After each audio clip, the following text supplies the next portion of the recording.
Murder in Boston Episode 2 begins with the police closing in on suspects in the Stewart murder case. A black jogging suit is taken into evidence and a black man named Alan Swanson, whom the suit belonged to, becomes the chief suspect. He is arrested but not charged. The police are convinced they have found their man. There is a rush to judgment because of the furor caused by the murder of a white pregnant woman.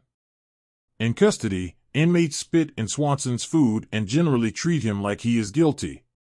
However, Chuck Stewart's story doesn't add up, and 2 police officers are pulled off the case because they are skeptical of his claims to be a victim. Nobody was supposed to question the theory the authorities had jumped to, so a media circus surrounds the case, with the Boston Globe and Herald fighting for access to Chuck Stewart and his story.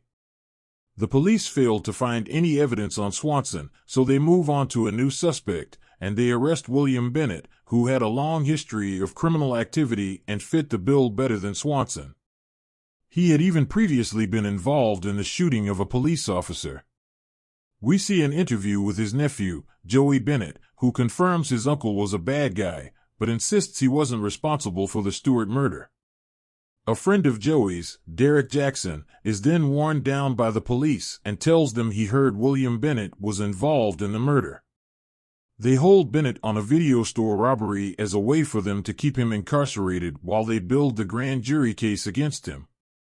Chuck Stewart's hairdresser is interviewed and he says he was charming, but all about image, and ultimately came across as a regular guy.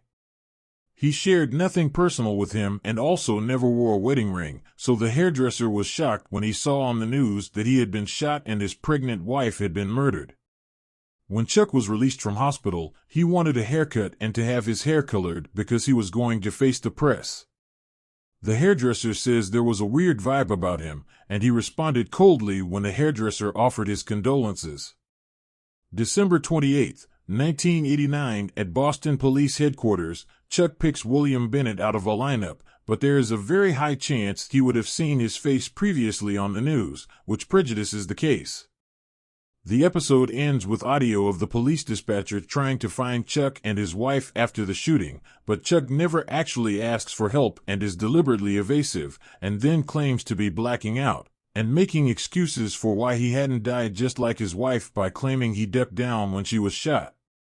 5 days after the lineup, a recorded phone call between Chuck's brother and sister is revealed. They know Chuck was involved and plan a meeting to figure out what to do with this information. The episode review. The case into the murder of Carol Stewart takes center stage this week after the brilliant setup in the first episode of the racial prejudice that existed in Boston in the 1980s. It's a brilliant deep dive into the investigation and features some really interesting interviews with people who lived through the case. The episode expertly shows how police tried to railroad a couple of suspects rather than looking in the direction of Chuck Stewart being the actual murderer. There are a couple of interesting audio recordings that shed light on the case, with one particular one arriving at the end of the episode to tease more revelations in the final episode. Stay tuned.